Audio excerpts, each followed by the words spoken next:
everyone, welcome back to the Logging Aid channel. Today for this video I will be showing you how you can register for the Progressive online insurance account. So first you open a browser on your PC and open a new tab. Once you open the new tab, there on the search bar you type in progressive.com and press enter. It will lead you to the official web page of the Progressive. Once you're at the web page, you need to click on login over here at the right side over here. Click on it. Once you get in the login page, you will see here for the new user there is a registration process. So click on register. Now here you need to provide all the details. First of all, provide the policy number. Then you provide your last name and provide the date of birth.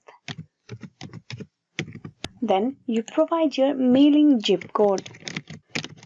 Once it's done, you click on continue and you will be moved forward for this second process where you need to provide few details about yourself and some verification process will take place. Once all that is done, you will be finally provided with the account username and password for logging in. That is your account credential. So this is how you can sign up for the Progressive online insurance account of yours. Hope this video was useful. Please like and subscribe the Logging Aid channel and also don't forget to click on bell icon. Thank you.